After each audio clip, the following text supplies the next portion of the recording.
Assalamualaikum teman-teman, kami dari kelompok 2 akan menjelaskan tentang siklus air.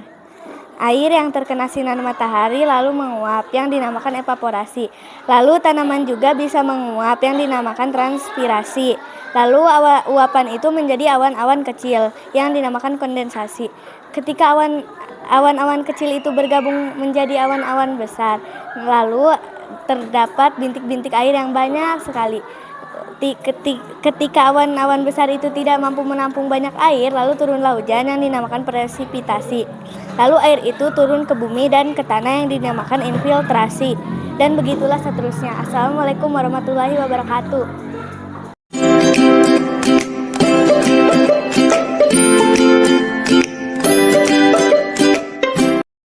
Assalamualaikum teman-teman, perkenalkan kami dari kelompok 1 akan menerangkan bagaimana siklus air. Air laut, air sungai, air danau, semua air yang ada di bumi ini terkena sinar matahari lalu menguap. Tumbuhan juga bisa menguap yang dinamakan transpirasi. Uap itu semakin keras dan semakin dingin, lalu uap itu berubah menjadi awan kecil yang dalamnya ada bintik-bintik air yang dinamakan kondensasi. Dan yang tadinya awan kecil bergabung-gabung menjadi satu dan menjadi awan besar dan semakin lama semakin menghitam. Itulah yang dinamakan koalensi. Ketika awan besar tersebut sudah tidak mampu menampung bintik-bintik air, lalu turunlah hujan yang dinamakan presipitasi. Air itu kembali lagi ke bumi yang dinamakan infiltrasi. Air itu kembali lagi ke danau, ke sungai, air ke laut. Itulah yang dinamakan siklus air. Wassalamualaikum warahmatullahi wabarakatuh.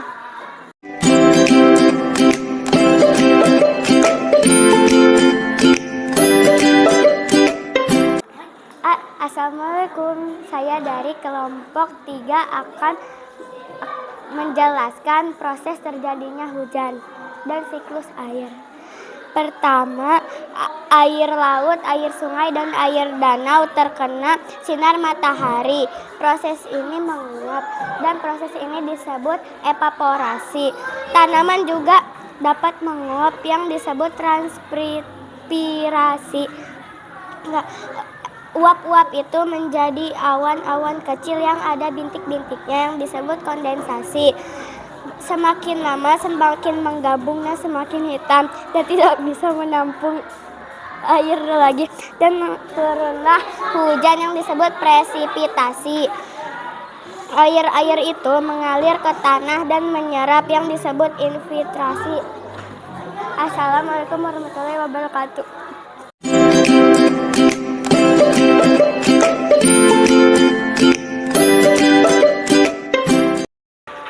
Assalamualaikum teman-teman, perkenalkan kami dari kelompok 5 akan menjelaskan tentang proses terjadinya siklus air.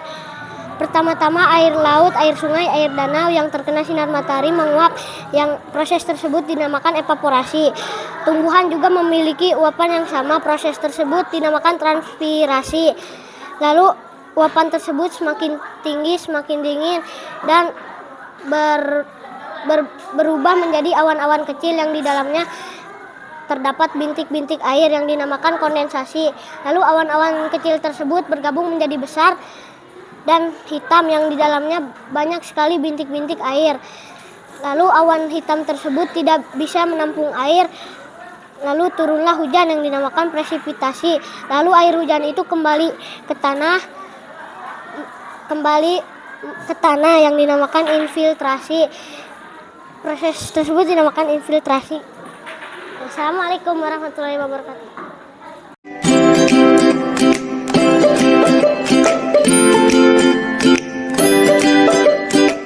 Assalamualaikum warahmatullahi wabarakatuh. Kami dari kelompok 6 akan menjelaskan siklus air. Air sungai, air danau, air laut yang terkena sinar matahari menguap yang dinamakan evaporasi.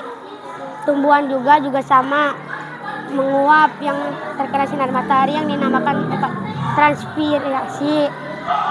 Uapan tersebut semakin tinggi, semakin dingin, yang terjadilah awan kecil yang dinamakan kondensasi.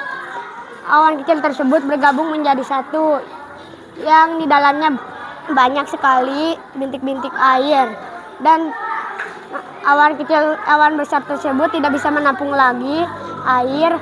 Turunlah hujan yang dinamakan presipitasi. Air hujan itu kembali air hujan itu ke tanah menyirip yang dinamakan infiltrasi. Assalamualaikum warahmatullahi wabarakatuh.